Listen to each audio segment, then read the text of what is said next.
Hello, everybody, and welcome to part 27 of our internal medicine review questions.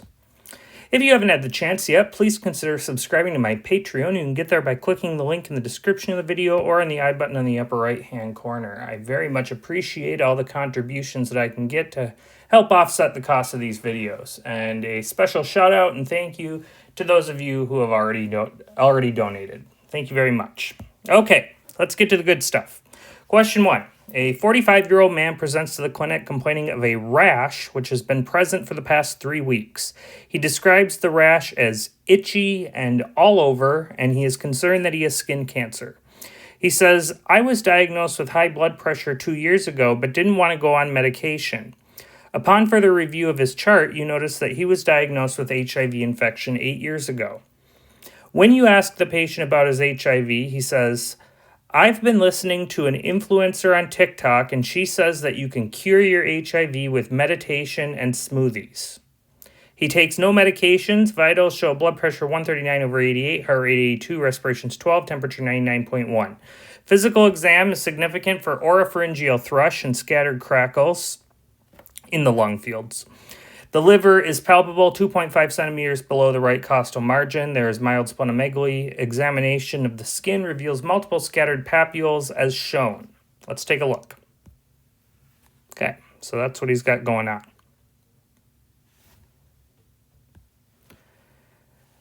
Chest x-ray, CBC, and CD4 count are pending. Which of the following is the most likely cause of this patient's condition? A. Disseminated candidiasis. B. Disseminated Mycobacterium avium intercellulare infection.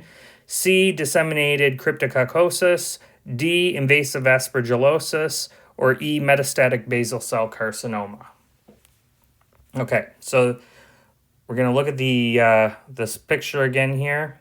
You can answer, and then we're going to move on to question 2, which is a follow-up. Chest x-ray reveals nodular infiltrates bilaterally and mediastinal lymphadenopathy. Serum cryptococcal antigen is positive. Which of the following is the best next step in the management of this patient?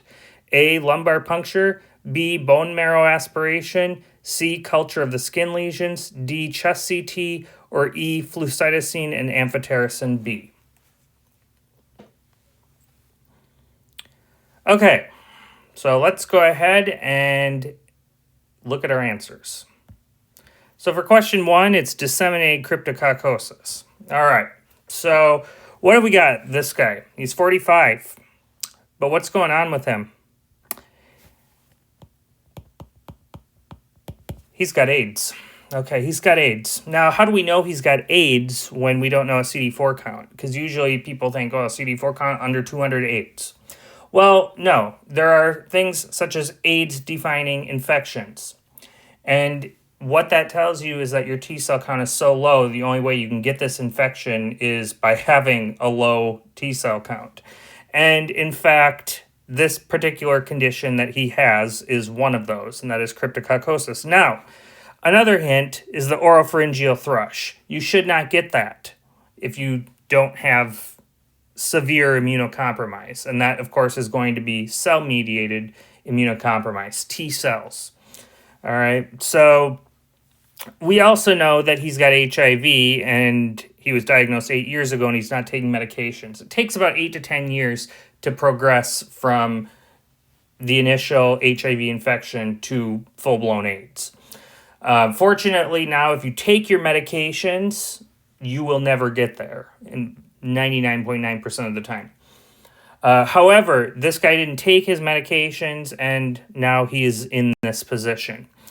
Okay, so let's look at disseminated candidiasis. What would that look like? So that's not going to have lesions like this. They'll have areas of erythema and satellite lesions. So it'll be, let me change my color to red here. So they'll have, particularly under skin folds, they'll have this really angry looking red rash, and then around it, they'll have these little satellite lesions. That is so classic for a fungal infection, particularly with Candida, but you can also see it with jock itch too, and some of the tinea. So that's not going to be the right answer just because of the lesions. Disseminated MAC. Okay, so Mycobacterium avium intercellulare, also called Mycobacterium avium complex. Why not? So this does occur in AIDS, very, very, very progressed AIDS. We're talking CD4 under 50, so about as bad as it can get. This doesn't cause skin lesions. It causes fever, night sweats, weight loss, abdominal pain, diarrhea, very non-specific symptoms. But if you got a patient who's coming in with high fever, night sweats, losing weight, diarrhea, and you do their CD4 count, and it comes back, like 46 or something like that, you've probably got MAC. And then this is treated with azithromycin and ethambutol. So very different treatment than what you would use for a fungal infection. So that's out. Invasive aspergillosis. So remember, that's primarily a lung infection. That is a classic triad of fever, chest pain, and hemoptysis. The chest x-rays actually look very similar to what you would see here in cryptococcosis. The difference is that the skin lesions are different. So these patients will have sort of an overlying erythema, and then in the middle of that, they're going to have this black eschar. But it's generally a patch, so it's not a palpable nodule that they have. Furthermore, cryptococcosis is about 5 times more common, so it's just more common than invasive aspergillosis. The treatment for invasive aspergillosis, though, is what? Do you know? Antifungals, but what kind? An azole, yes. Voriconazole, and another one, caspofungin. Voriconazole and caspofungin for invasive aspergillosis. Metastatic basal cell carcinoma? No. Doesn't metastasize like this. It will go local, it will go deeper, but it doesn't metastasize to different parts of the skin. So it's disseminated cryptococcosis. And again here, you look at these lesions. What you see is these little nodules, right? And they're umbilicated. And what does that remind you of? You can also see a patch of if you have HIV. So it kind of reminds us of molluscum contagiosum. But molluscum contagiosum will look more like this one. They won't have this central necrosis here. You do not see that in molluscum. Okay, now if you have a patient who suddenly has a ton of molluscum lesions and they're otherwise healthy, you better be checking them for HIV because that can happen. But that is not what this is. Okay, so then we moved on to question 2, and the answer to that was a lumbar puncture. Why? Because the CNS is the most common site of dissemination in disseminated cryptococcosis. So we have to know if there is infection in the CSF. Okay, even if he doesn't have altered mental status or neck pain or anything like that, there's no indication here that he has a cryptococcal meningoencephalitis. We know that can happen, though, and so we have to exclude that. So lumbar puncture for everyone who's been diagnosed with disseminated cryptococcosis. Bone marrow aspiration, when would we do that? Disseminated histoplasmosis. Culture of the skin lesions, not useful. Chest CT, no, we already know that there's pulmonary features. That's not going to change management. Flucytosine and amphotericin B, we will do that. That will be part of the treatment, but we have to first exclude CNS involvement. Okay, so the answer is a lumbar puncture. So here's a little bit about Cryptococcus. For step 1, you probably aren't going to need to know a whole lot about the morphology and that stuff, but do remember it's got a very thick polysaccharide capsule. Epidemiology, it's basically everywhere. It's transmitted through the respiratory route. You're going to see it particularly as an opportunistic infection in patients with AIDS. Now, as far as the infection this can cause, typically it causes meningoencephalitis. So remember, you got to know how to interpret your lumbar puncture CSF analysis, knowing the glucose and the proteins and the cell count and all that stuff. It's going to be very important. You're going to see a fungal picture here. So you're going to have a high opening pressure, low glucose, high protein, and a high cell count that's going to be lymphocytes, not neutrophils. So that's meningoencephalitis. Remember, that is fever, headache, and altered mental status. okay, as opposed to just plain old meningitis, which is just fever and neck pain and maybe a headache too. Okay, now disseminated cryptococcal infection, you're going to have symptoms all over the place. So you get those skin papules that we saw. You have pneumonia-like symptoms like we saw in this patient. This can also disseminate to the reticuloendothelial system, so you can end up with splenomegaly, hepatomegaly, and mediastinal adenopathy.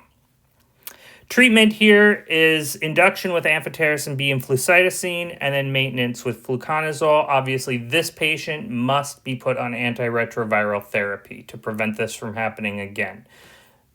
The meditation and the smoothies, contrary to TikTok, are not enough. And I'm not joking. I'm taking some of these things from things I have seen in real life. You can't make this crap up. This is a little bit about MAC. I'm not going to go over all of this, but I do just want to point it out since we referred to it. Very difficult to diagnose. So typically you're going to have to rely on a blood culture. But a hint here could be these nonspecific symptoms. Patient with a very low CD4 count that will be given to you, elevated ALK Phos. Okay. All right, question 3. We got a 44-year-old man presenting to the ED due to redness and swelling of his left forearm. He was outside grilling yesterday when he cut himself on a piece of metal overhanging the grill. He put a bandage on it and went about his day, but this morning he woke up with redness around the area of the injury, and this redness has migrated proximally up the forearm. He has no significant past medical history and is on no medications. There is notable purulent drainage from the injury, but no abscess is noted. The patient is started on IV vancomycin. 30 minutes later, the patient has developed generalized pruritus and flushing of the face and neck. No urticaria are visible, no wheezing or stridor. He is also complaining of cramps in his legs. Vitals show blood pressure 96/62, heart rate 115, respirations 20, temperature 103 degrees Fahrenheit. Vancomycin is stopped, and 20 minutes later, the blood pressure has increased to 119/88, heart rate 95, respiration 16, temperature 103. Which of the following processes underlies the complication that this patient experienced? A, drug-induced bacterial lysis, B, IgE receptor cross-linking, C, T-cell mediated hypersensitivity, D, immune complex formation, or E, mast cell activation. All right, so a little bit of a tough one here. Okay, let's go ahead and go to our answer. Mast cell activation. All right, so what is going on with this guy? So he cut himself. He ended up with an infection. It's weeping. So he's clearly got some sort of infection, probably cellulitis. We can't rule out MRSA. Anytime you have a weeping, purulent drainage from a cellulitis, which is what this is, you should be thinking MRSA and do vancomycin instead of like an ampicillin or amoxicillin, just to be safe. So that was appropriate to start him on IV vancomycin. But what do we know about an adverse effect of vancomycin?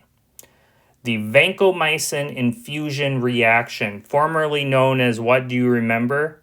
If you went to med school and I did, you probably know this by a different name. Red man syndrome. Okay? And the reason it's called red man syndrome is because it causes very significant flushing. And why does it do that? Well, basically what happens is vancomycin will bind to a G protein receptor that sits on the surface of mast cells. And normally these mast cells are activated by IgE cross-linking. However, vancomycin can directly activate the mast cells, and that's going to lead to degranulation and release of vasoactive mediators, and what's the big one? Histamine. Okay, and that is going to cause capillary dilation, which is going to lead to the redness. Now, that said, this is not an allergic reaction. This is not a type 1 hypersensitivity. This is not something that's going to give you bronchospasm. It's typically not going to give you urticaria or hives. This is specifically going to cause that redness. Okay, now they can have pruritus too, but they're typically not going to have urticaria. They're not going to be anaphylactic, okay? They'll never be anaphylactic with this. Okay, so this is red man syndrome. Now, what about drug-induced bacterial lysis? When would that cause a fever and maybe maybe a rash, but usually just a fever? Remember the Yarish-Herxheimer reaction when we're treating syphilis or spirochetes with penicillin? Causes fever, but it also causes arthralgias too. Typically doesn't cause a rash. What it generally does is when you're treating secondary syphilis, it can worsen the rash that already exists. This is self-limited. Nothing you can do about it. IgE receptor cross-linking, what is that? Kind of talked about it. That's a type 1 hypersensitivity reaction. Now, how do we know, besides the fact that this patient doesn't have hives or urticaria, doesn't have wheezing or stridor, how do we know this isn't a type 1 hypersensitivity reaction? How do we know it's not just a mild type 1 hypersensitivity reaction? Because the symptoms would not improve 20 minutes after stopping vancomycin. They would continue to have symptoms until you give them epinephrine, until you give them, an antihistamine like diphenhydramine or something like that. You wouldn't have this rapid, sudden improvement.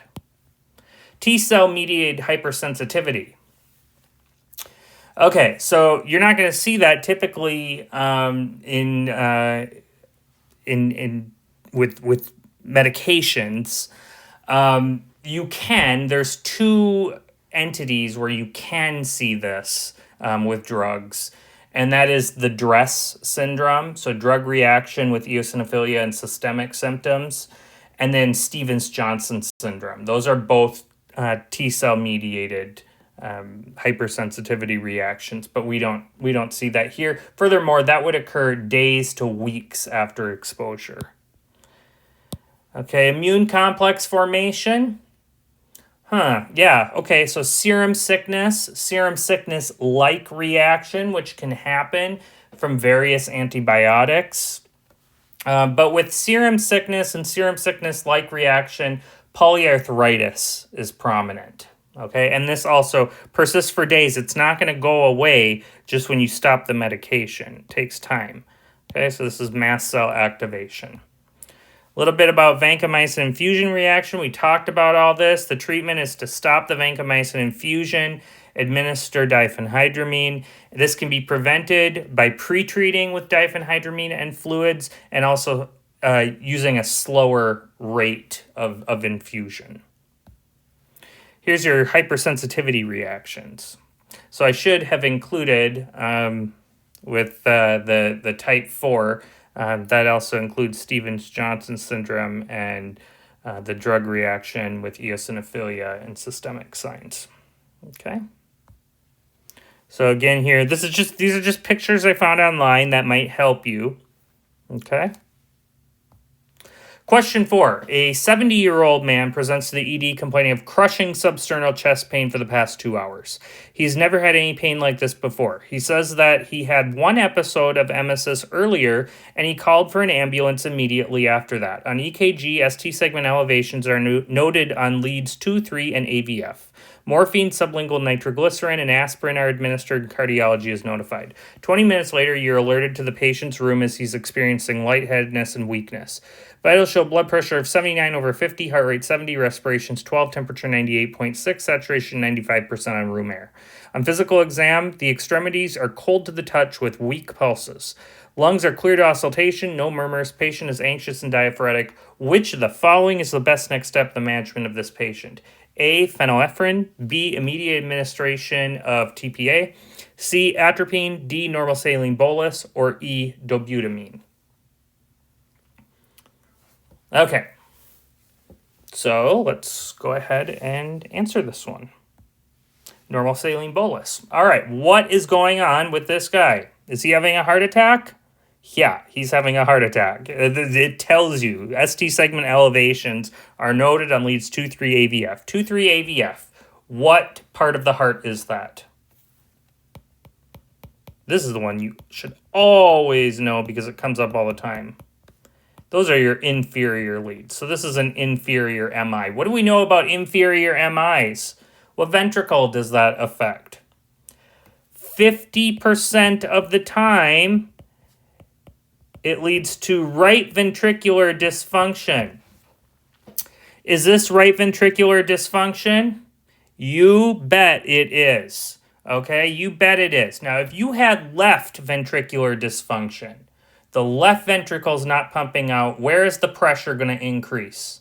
In the lungs, in the pulmonary circulation. It's going to lead to pulmonary edema. Okay, now, yeah, you can have hypotension from that, but you're going to have pulmonary edema, and that is important because that is going to help you distinguish from right ventricular dysfunction.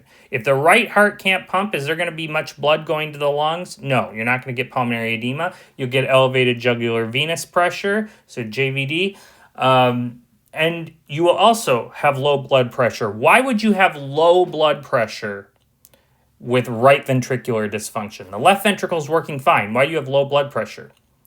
Well, if the right ventricle isn't pumping to the lungs, you're not going to have much for left ventricular preload, and so your cardiac output is going to go down, and your blood pressure is going to go down. It's as simple as that. So both right and left will cause hypotension potentially. But the fact that we hear clear lungs really helps us differentiate this from a right or from a left ventricular MI. Now, why do we want to bolus this guy? Why do we want to give him fluids? I mean, his heart's not pumping properly, right? Well, that's the reason we got to give him fluids. He's hypotensive. We got to give him fluids. We got to keep him circulating. Now, granted, yes, that's not going to do anything about the heart pumping, but right now we got to get those fluids on board. Why not phenylephrine? Phenylephrine will increase the systemic vascular resistance. Is that going to make things easier for the heart? No, it's going to make things harder for the left ventricle. It's going to increase the residual volume in the left ventricle, which is going to increase pulmonary pressure, which is going to increase pressure on the right ventricle, and it's going to make it harder to pump. So that's not going to do anything that we want. How about immediate administration of TPA? We got to stabilize them first. How about atropine? So atropine would be good for if the patient had a transient bradycardia. Can absolutely happen with an inferior MI where they can get an AV block. But this patient's heart rate is 70, so that's not going on here. What about dobutamine? Dobutamine is second line, okay? Why is dobutamine second line? Sounds like it would work really well, better than bolusing the patient. Dobutamine has beta receptor activity. Beta 1 more than beta 2, but beta 2 nonetheless. What do we know about beta 2? What do beta 2 receptors do when they're activated? They dilate crap. All right, they're going to dilate your bronchi. They're going to dilate your vessels. What happens when the vessels are dilated? Blood pressure drops. We don't want to do that. Okay, so the answer is D. Here's your comparison between left ventricular and right ventricular MI. Note here the management. So left ventricular MI, we fluid restrict them. Remember, they're going to have pulmonary edema, so we want to get rid of that. Preload and afterload reduction, beta blockers, nitrates, ACE inhibitors, and then reperfusion therapy, which is going to go for both, obviously. Right ventricular MI, remember, it's clear lungs as opposed to pulmonary edema. You know your EKG findings.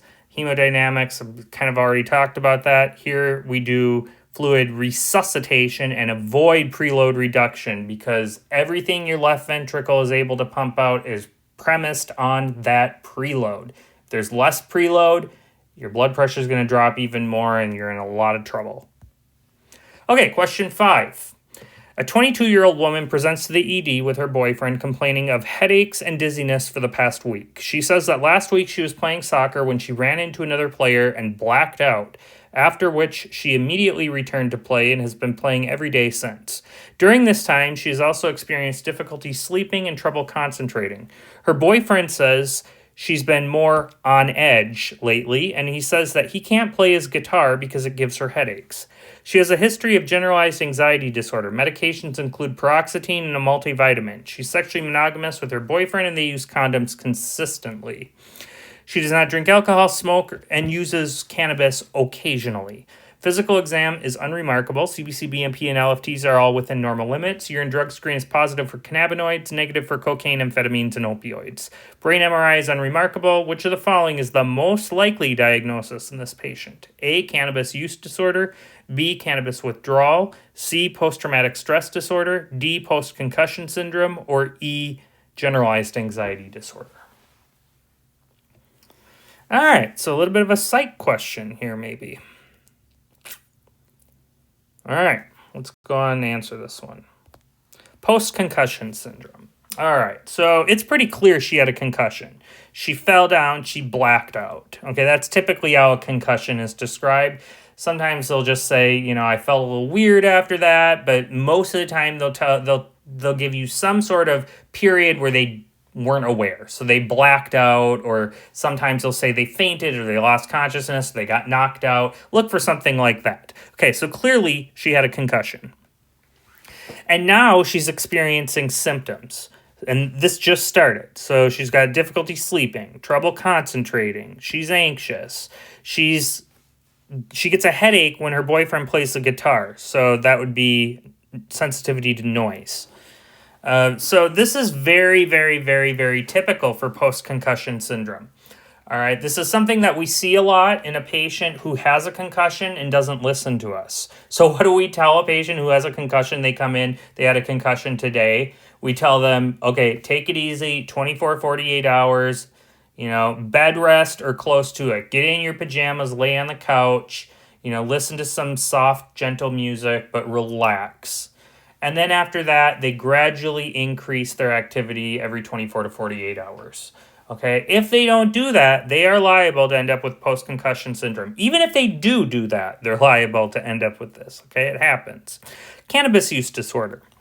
So cannabis use disorder would be they're intoxicated on cannabis. We would expect to see red eyes, slow responses, maybe dry eyes, dry mouth, increased appetite. She's got none of that here. None of this stuff would happen if you're intoxicated on cannabis, except for maybe the anxiety a little bit, but none of the other stuff. If anything, it's going to make you sleep. Cannabis withdrawal. There isn't much for cannabis withdrawal. You can have maybe dysphoria, anxiety, but you're not going to get things like headache and dizziness so much. Post-traumatic stress disorder. Absolutely not. Post-traumatic stress disorder, nightmares, flashbacks, basically panic attacks almost, but there's something in their history. They would tell you, she experienced sexual assault, or she watched somebody die, or she is former military combat veteran, something like that. Generalized anxiety disorder. There's really nothing. I mean, generalized anxiety disorder, she's diagnosed with it. Sure, it could get worse. She could have, a breakthrough or something like that. But we would expect to see that she's worrying about multiple things in her daily life that are really mundane. So, she's worried about losing her job when she just got a good review. Or she's worried that her kids are going to get cancer. Or she's worried that her dad, who's in perfect health, is going to drop dead of a heart attack. They just worry about every little thing. They're your worry wards. That's generalized anxiety disorder, and it affects them in their daily life. That's not going on here. This is temporally related to the injury that she sustained. So this is a little bit about concussion. Remember that when you got a patient who got hit in the head and lost consciousness, that's an immediate non-contrast head CT. This is a little bit about post-concussion syndrome. This patient had all of it. She had the headaches, she had the dizziness, she had the sleep disturbance, she had the anxiety and irritability, she had difficulty concentrating, and hypersensitivity to sound. Now, most patients aren't going to have all of those things, but this patient was a textbook case. Look for a history of non-adherence to the return to play protocol. I'll show you what that looks like. So this is a return to play protocol. So once they have a concussion, either they come in or they're just diagnosed on the field. Sometimes they don't always see us. 24 to 48 hours of complete rest. After that, 24 hours of light aerobic exercise. So for the next 24 hours, they can do light aerobic exercise. If they're not having any symptoms, no headache, no confusion, no dizziness, none of that stuff, they can progress then to sport-specific exercise, and so on and so on. And typically within a week, they can return to play. All right, question 6. A 71-year-old woman is brought to the clinic by her son who says that she has had difficulty with her memory for the past several months. On several occasions, she has forgotten where she left her keys and has forgotten to pay her credit card bill a couple times, which is concerning to her son. Recently, she met a former high school classmate whose name she couldn't remember. She says that she feels fine, but occasionally has difficulty remembering words. It's like they're on the tip of my tongue, she says. The patient lives independently and is active at the local senior center where she enjoys crafts and trivia nights. She walks to and from the nearby park approximately 2 miles each day. She has no medical conditions and takes a daily low-dose aspirin. She does not drink alcohol, smoke, or use recreational drugs. Vitals are within normal limits. Physical exam and PHQ-9 questionnaire are unremarkable. She can repeat 3 words presented to her, but can only recall 2 after 5 minutes. She can accurately tell you the date. Which of the following is the best next step in the management of this patient? A home safety evaluation. B, serum electrolytes, LFTs, TSH level, and B12 level. C, MRI of the brain. D, donepezil. E, referral for neuropsychological testing. Or F, reassurance and follow-up in 9 to 12 months. All right, so I am coming at you with a little bit of psychiatry here. All right. What's our answer? Reassurance and follow-up. All right, so this is an old lady, 71 years old, and she's having difficulty with her memory. Now, all the time, you get patients brought in by their kids saying, I think my dad is getting dementia, or I think my mom is losing it, something like that. And 9 times out of 10, it's normal aging. Okay, it happens. There's some decline in memory with age. It's completely normal. And we're talking minor memory concerns here. So sporadically misplacing objects, having difficulty finding your word, getting a word off your tongue, difficulty recognizing rarely seen people. So maybe they forget their grandkids' babysitter's name, or maybe they forget an old classmate from high school. She's 71, so you're talking this was 55 years ago. Of course she's not going to remember their name. All right, that's totally normal. Now, if she forgot her son's name, that would be a big problem. And I've had to tell my mom this. I've got a 98 going on 99-year-old grandma next month. My mom is constantly worried that she's developing dementia. Number one, you're probably not going to develop dementia at 99 if you haven't already. But number two, it's always these little mundane things. Like, she forgot what she ate for breakfast this morning. Okay, quite frankly, talking to you right now, I forgot what I had for breakfast this morning. So, these are normal things that come with age. Difficulty multitasking, slower recall. I mean, look at what she does. First of all, she walks to and from the nearby park. That means she goes 2 miles, and she has to know where she's going and how to get back. All right? People with Alzheimer's, people with dementia, even people with mild cognitive impairment, they're going to have a hard time with directions. They're going to get lost in their own neighborhood. Okay? Very basic functional things. She's fine on that end. She's active. She does crafts. She does trivia nights. So clearly she's not having cognitive impairment here. Then we look at our more objective things. So this is the 6-item test here. So you tell them 3 words, and then 5 minutes later, they're supposed to recall them, and then you ask them the date. And if they can tell you the full date, that's 3 points. I'll show you that in a little bit. I got more on that. All right, so let's run through this then. Home safety evaluation. When do we do that? So a home safety evaluation is going to be done for patients with cognitive impairment, not dementia, just mild cognitive impairment, if they want to remain living independently. So what you'll have is a nurse or an occupational therapist or some paraprofessional come in and they'll evaluate the house, make sure there's nothing that's going to cause problems for a patient of their cognitive status. Okay, that's basically all it is. Probably not going to be the right answer on the USMLE unless you're dealing with, usually these home safety evaluations are going to be patients with osteoporosis who are living on their own. They're going to go in, they're going to make sure there's no rugs laying around and all that stuff. But that's not the right answer here. Electrolytes, LFTs, TSH, and B12 level. When do we do that? This is an important thing to know here. When do we do this? When we have diagnosed dementia. Okay. Or I'm sorry, I just activated my Amazon device. That scared me. All right, so we do these labs when we diagnose a patient with dementia or mild cognitive impairment. And the reason we do it is to distinguish whether there is a reversible cause. So serum electrolytes, an electrolyte imbalance. LFTs, there could be liver failure going on. Maybe, we don't know. TSH, absolutely, hypothyroidism can cause memory impairment. B12 level, same thing. But we don't do that here because she doesn't have dementia. She doesn't have mild cognitive impairment. She's got normal aging. MRI of the brain. Same thing. That's going to be another thing that we do to look for reversible causes of dementia. Donepezil, that's treatment for Alzheimer's. She doesn't have that. Referral for neuropsych testing, that's rarely necessary. That's only if the diagnosis is unclear. That's never going to be the right answer on the USMLE. Okay? So this is a 6-item screen for cognitive impairment I was telling you about earlier. So you tell them 3 words: man, television, camera. Man, woman, camera, television. If you know, you know. So give them those 3 words, and then 5 minutes later, you ask them those words again. Then 3 orientation questions, as simple as asking them, what is today's date? At the date that I am recording this, it is March 23rd, 2025. And if you know that, you get 3 points, okay? So the day, the month, and the year.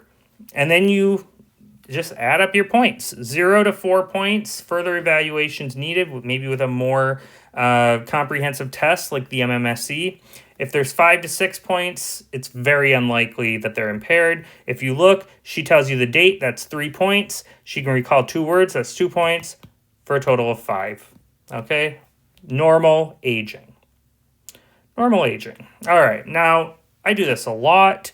Anyone who works with older people is going to do this a lot. So you've got a patient who might be cognitively impaired. The first thing to ask, basically, is it delirium? Is this a temporary thing? Is there fluctuations, inattention, altered level of consciousness, disorganized thinking? They can almost sometimes look psychotic. And often it is intermittent at predictable times throughout the day, often at night. Remember the sundowning. If that's true, if they fit all those pictures, it's delirium. Ascertain the underlying cause. Remember, it could be infection, it could be a mass, it could be drugs, it could be electrolytes, all sorts of things. You got to figure out what that is. And the clinical picture will help. If the answer is no, it's not delirium, then you ask yourself, is there evidence of depression? Depression is highly underdiagnosed in the elderly population. We've known this for a very long time, and despite multiple public health efforts, we still struggle to get this addressed. So the PHQ-9 is a great way to screen these patients. Of course, if you think they're cognitively impaired, it can be difficult to get them to answer all that. There is something called a PHQ-2, which is a screen. Either or is fine. If they are clinically depressed, you're likely dealing with pseudodementia. Treat their depression, the cognitive issues get better. If the answer is no, they're not depressed, then we do the cognitive screen, which we just talked about, either MMSE or 6-item. If that is, let me see here. I think I got a double negative. Okay, unremarkable. Okay, yeah. So if it, yes, is unremarkable, like it was in this patient, it is likely normal aging. Reassure and monitor. See them every year, 9 months to 12 months is fine. If they failed their cognitive screen, now the question is their functional status intact? Are they able to go about their lives? If the answer is yes, it's mild cognitive impairment. Monitor them. Make sure to exclude reversible causes, so you're still going to get your CBC, BMP, LFTs, TSH, B12, and brain MRI. but this is likely what you're dealing with here. If their functional status is not intact, if they're struggling with their ability to take care of themselves, if they're getting lost, if they're leaving the stove on, something that could make it difficult or dangerous for them to live independently, then the answer is dementia. The first thing, of course, again, is to rule out reversible causes, BMP, LFT, CSH, B12, and imaging. If all that comes back normal, then you look at their clinical history. If they've had personality changes prior to the dementia, you're looking at frontotemporal dementia. If they had Parkinson's symptoms before they developed dementia, then they've got Parkinson's dementia. If they had dementia symptoms before Parkinson's, that points to Lewy body, especially if they have hallucinations. But if it doesn't fit any of that, if it's just generalized atrophy that you see on MRI and, really no other symptoms, then you're looking at Alzheimer's. Then that's when you start with donepezil and galantamine and those drugs. Okay, question 7. A 55-year-old white man presents to the clinic for his annual physical. He feels well, but is concerned because he has been gaining weight. He says, "I don't know why this is happening. I exercise every day and watch what I eat, but I've kept gaining weight." Past medical history is significant for generalized anxiety disorder and HIV, both diagnosed and promptly treated 3 years ago. Medications include fluoxetine and tenofovir, emtricitabine, bictegravir. The most recent CD4 count was 580. Last year, he tested immune and negative for hepatitis B and negative for hepatitis C. He drinks alcohol socially once per month. He smokes 1 pack of cigarettes per week. He does not use recreational drugs. He enjoys an active sex life with one partner and uses protection regularly. Vitals are within normal limits. BMI is 27.5, up from 24.9 last year. There is increased adiposity on the back of the neck. His abdomen is lean and there is palpable hepatomegaly. No striae is visible. Which of the following is associated with this patient's condition? A, pituitary adenoma, B, insulin resistance, C, low testosterone levels, D, viral infection, or E, adrenal hyperplasia. Okay. We're going to go on now to a follow-up question. Age and condition-appropriate lab studies are performed and reveal the following. I'll show you a picture of that once we get to the end of this question. Liver ultrasound reveals increased parenchymal echogenicity. In addition to encouraging continued healthy eating and exercise, this is one sentence. Which of the following is indicated in this patient at this time? Let's look at his labs. Okay, so I'll let you pause it here. You can take a look, see what's up. Remember, you can use your lab handout. Okay, we're going to go to our answer choices. A, gemfibrozil, B, niacin, C, atorvastatin, D, referral to infectious disease to adjust antiretroviral therapy regimen, or E, no further management needed. Okay, so we're going to move on now to the answer for question 7. So question 7, the answer is insulin resistance. What does this guy have?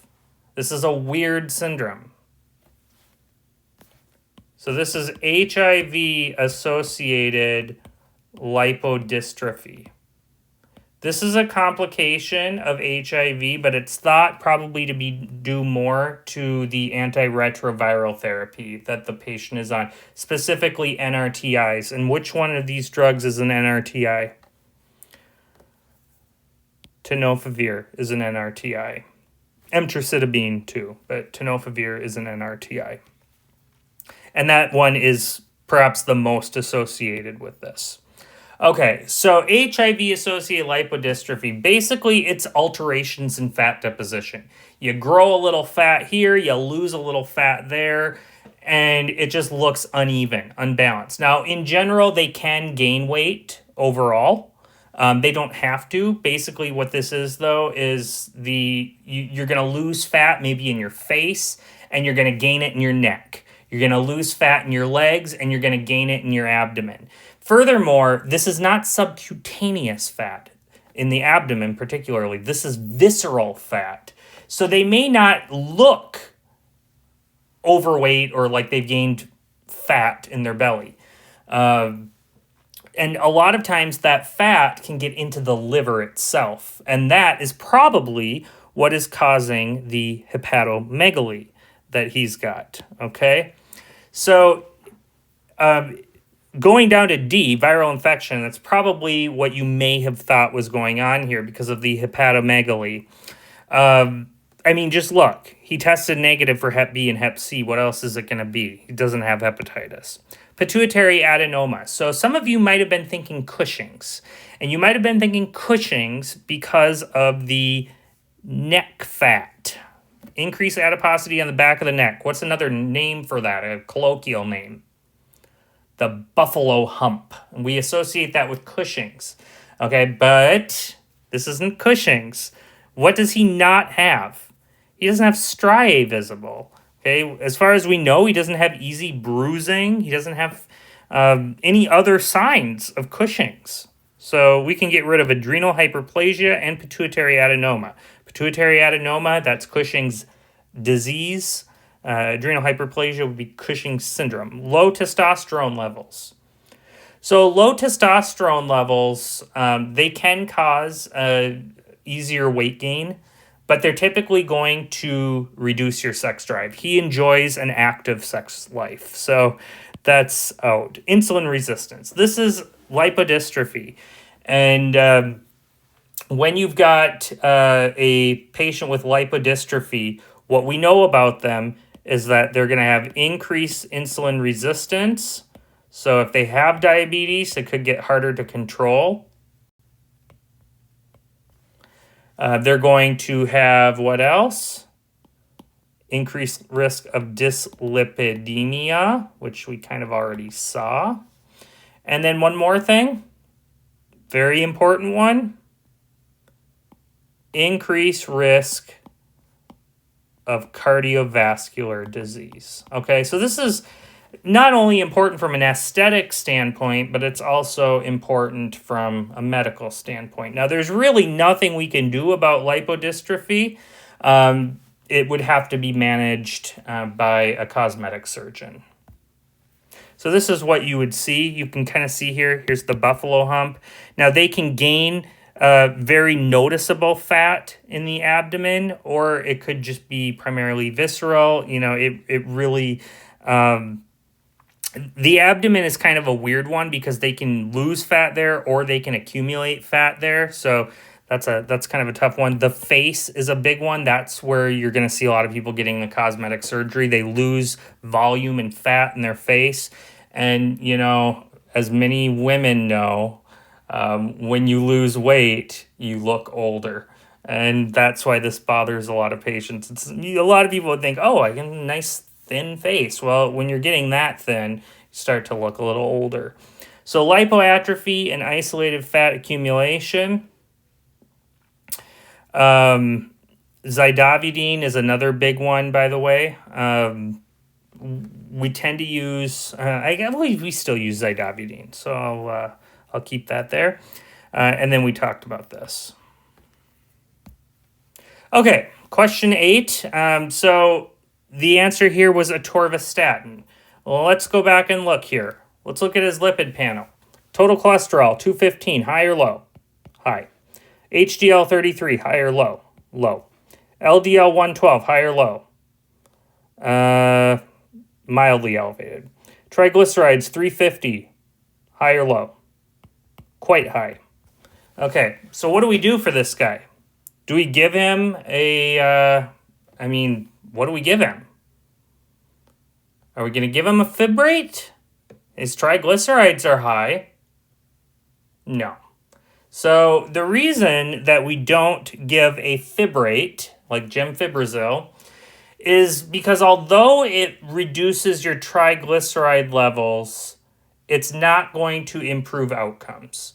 So fibrates are going to be the wrong answer when you're talking about managing cholesterol. All the time, it's the wrong answer. When is a fibrate the right answer? When you have very severe hypertriglyceridemia. So we're talking triglycerides over 500, 800, way, way, way up there. And that's because Very high triglyceride levels raise your risk of what? Acute pancreatitis. Okay, so it's done to reduce the risk of pancreatitis, but his triglyceride levels are not that high. Niacin, what does it do? Increases HDL. Could be good, but that's not the best drug.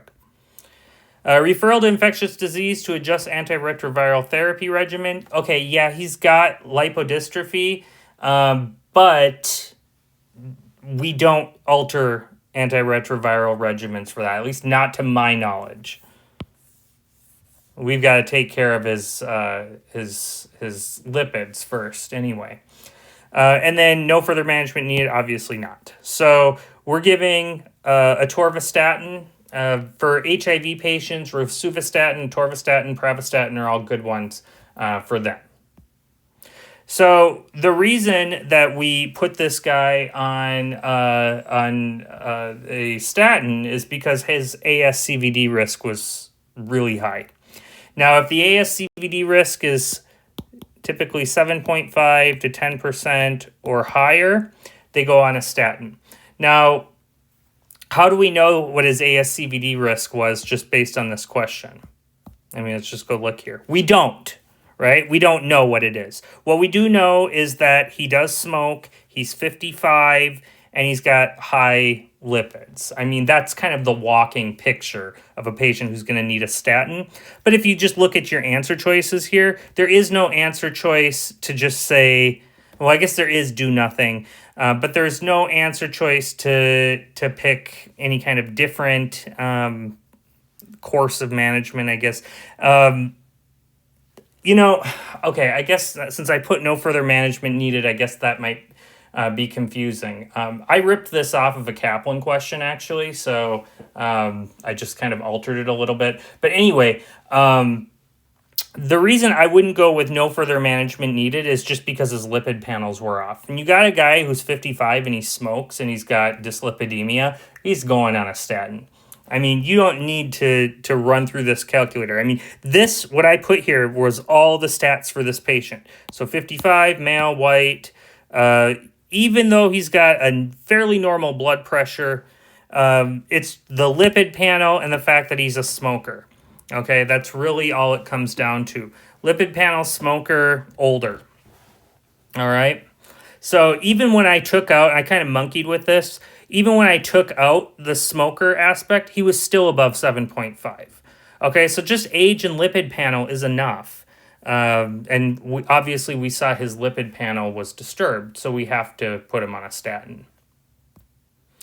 All right, so question 9, a 66-year-old man presents to the urgent care clinic with his son complaining of fever and shortness of breath for the past 36 hours.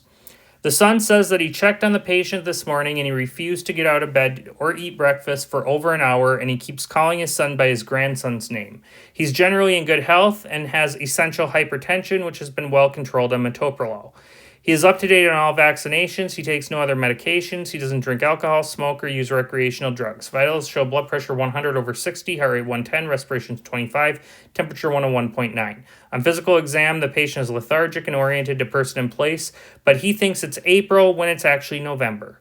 Bronchial breath sounds are heard over the right lower chest field. No murmurs. The remainder of the exam is unremarkable. CBC shows a white blood cell count of 13.3 with a neutrophil predominance. Chest x-ray reveals consolidation in the right lower lobe. Blood cultures are obtained. Which of the following is the best next step in the management of this patient? A. Hospitalization with ceftriaxone and azithromycin. B. Hospitalization with ceftriaxone and vancomycin. C. Hospitalization with piptaz and ciprofloxacin. D. Outpatient therapy with levofloxacin. Or E. Outpatient therapy with cefdinir and erythromycin. Okay, so a little bit of a change here. Okay, we're going to move on to our answer. Hospitalization with ceftriaxone and azithromycin. What does this guy have? Very simple. Community-acquired pneumonia. Okay, he's got community-acquired pneumonia. So how do we know he's got community-acquired pneumonia? The chest x-ray. Okay, consolidation in the right lower lobe, fever, shortness of breath. I mean, it's your typical presentation. And we know it's community acquired because he came in off the streets. He wasn't in the hospital or anything like that. He didn't get this while he was inpatient. He doesn't have cystic fibrosis. He doesn't have an immunodeficiency or anything like that. So it's community acquired pneumonia, probably from strep pneumo. Okay, so very, very ordinary sort of thing to deal with. You see it all the time. What is the first thing you want to do when you are looking at a patient with pneumonia, particularly if they're older? You want to triage them, CURB-65. So here you go. CURB-65. Are they confused? Was this guy confused? Yes. Urea more than 20. We don't have a urea on him, so we don't really know. Respiratory rate more than 30.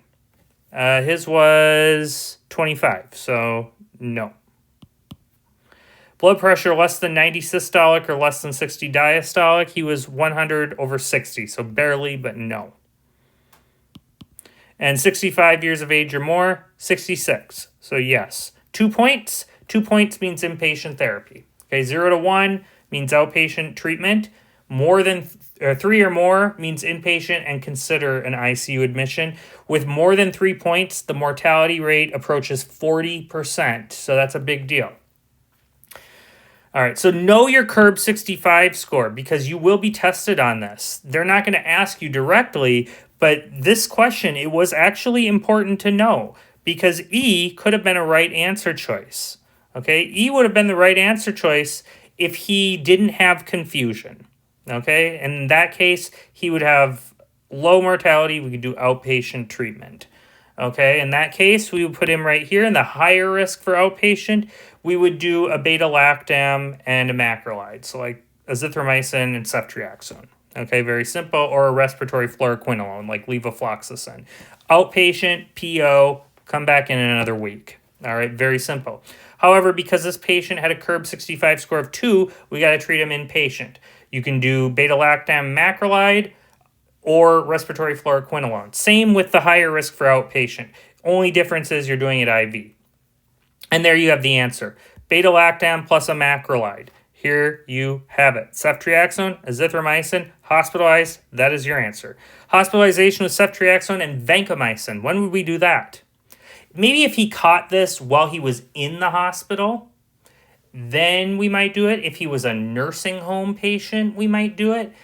Here, we're looking not at a community-acquired pneumonia, but as a nosocomial pneumonia, a healthcare-associated pneumonia, something that you get in an institutionalized setting. MRSA is a possibility there. So, but that's not this patient. Hospitalization with pip/taz and ciprofloxacin. When would we do that? If we thought it was Pseudomonas. No reason to think that here. That would be total overkill. Outpatient therapy with levo, outpatient therapy with septinine and erythromycin. These would be good if he did not have confusion. If he was only 65 and everything else was fine. If he was stable looking, we could do either of those. Okay? But we cannot. We've got to do this guy inpatient, probably on the wards, and it's going to be ceftriaxone, azithromycin, or it's going to be a respiratory fluoroquinolone, respiratory fluoroquinolones, levo, gemi, moxie. All right, and I believe that was, oh no, it's question 9. We got one more. Okay, question 10. By the way, super, super, super duper high yield. Memorize this. Memorize it, memorize it, memorize it. Memorize the CURB score. Memorize your empiric treatment for CAP. It's gonna come up. I promise you, you will get a question on this. All right, last question. 38-year-old woman presents to ED with fever, chills, nausea, vomiting, and left side flank pain radiating to the groin. You know where this is going. She says that the flank pain came on about 24 hours ago. She took ibuprofen last night, woke up this morning with a fever and nausea. She had 1 episode of emesis while waiting in the waiting room. She's had 3 episodes like this before and was diagnosed with nephrolithiasis, but she's never had fever and vomiting with it. Vitals show blood pressure 92/61, heart rate 115, respirations 20, temperature 102.3. On physical exam, there's costovertebral angle tenderness on the left side. She appears ill. IV fluids and morphine are administered. Blood cultures are obtained. Non-contrast CT is ordered. Reveals a 7 millimeter calcified stone in the left proximal ureter. There is mild hydronephrosis and hydroureter. CBC reveals leukocytosis with predominant neutrophils. Which of the following is the best next step in the management of this patient? A, surgical stone extraction. B, extracorporeal shockwave lithotripsy. C, urology consult for percutaneous nephrostomy. Or D, add tamsulosin. Yeah, 7 centimeter stone doesn't sound like a good time. That wouldn't be a stone, that would be a boulder. All right, let's go ahead and answer this one. All right, so this is going to be a urology consult. Why do we have to do a urology consult? So you've got a patient who comes in with the classic picture of nephrolithiasis. Typically, they don't have fever, but they'll have that flank pain. It radiates to the groin. Often they'll be nauseous and throwing up. Often, though, they don't look sick. This is a patient who not only has a kidney stone, but she's got urosepsis. Okay, she's got a low blood pressure, she's got tachycardia, she's got a fever, she looks sick. This could be due possibly to an actual kidney infection. Maybe there's a pyelonephritis going on here. We don't know, but what we do know is that this isn't just an ordinary kidney stone. This is a kidney stone that needs to be managed right now. We cannot wait. Normally with kidney stones, if she had a normal blood pressure, normal heart rate, she wasn't running a fever, she didn't look sick, she's just in pain, we would let her pass it. In that case, D would be the right answer. Okay, we would give an alpha blocker. You give fluids, pain control, alpha blocker, and strain the urine. That's what you do for a kidney stone. But she is septic, so we have to do something different. Okay, we've got to get this out ASAP. Percutaneous nephrostomy, stenting, but you're going to have to do one of those. Consult urology. That is the right answer. Extracorporeal shockwave lithotripsy. If she had a really big stone that wasn't going to pass, then we would do that. This stone will probably pass, but we've got to consult urology because she's got urosepsis. Surgical stone extraction, that's kind of second line. We try to avoid that. So here's your algorithm. So you got a symptomatic ureteral stone. That's what this patient has. Remember how to diagnose this. Non-contrast CT. Okay. You don't need to do contrast because that stone's going to light up anyway. If this were a pregnant patient or a child, you could do an ultrasound. Okay, if there's urosepsis, acute renal failure, look for a jumping creatinine or complete obstruction, which you would see on the CT or ultrasound. If the answer is yes, it's a urology consult. This patient had urosepsis. She gets a urology consult, nephrostomy, or stenting. The stone size is more than 10. That's a urology consult for lithotripsy. That's not going to pass on its own. If it's less than 10, then it's medical management. We talked about that. Hydrate them. Get them peeing. The more fluid, the more pressure, the faster the stone goes out. Pain control, obviously. I don't know if you've had a kidney stone. I have. I get them all the time. I probably get one every few years. They hurt very badly. And some women will tell you it's worse than giving birth. That's pretty bad. Pain control, morphine, alpha blocker, tamsulosin helps dilate those the ureters and will help pass the stone. And then strain the urine. You want to see when that stone comes out. Sometimes, if you've had multiple of them, they may want to look at it under the microscope, do more testing, but they like you to strain your urine. Now, if the pain is uncontrollable, or if there's no passage after 4 to 6 weeks, then you would do a urology consult for lithotripsy. But there you go. So it's good to know this algorithm here because it can come up. Most of the time you're dealing with a patient with kidney stones, which is bread and butter ER. They will be uncomplicated. This was a complicated patient, though. Warranted a urology consult. Remember, urosepsis, acute renal failure, a jumping creatinine, or CT that tells you you have a complete obstruction.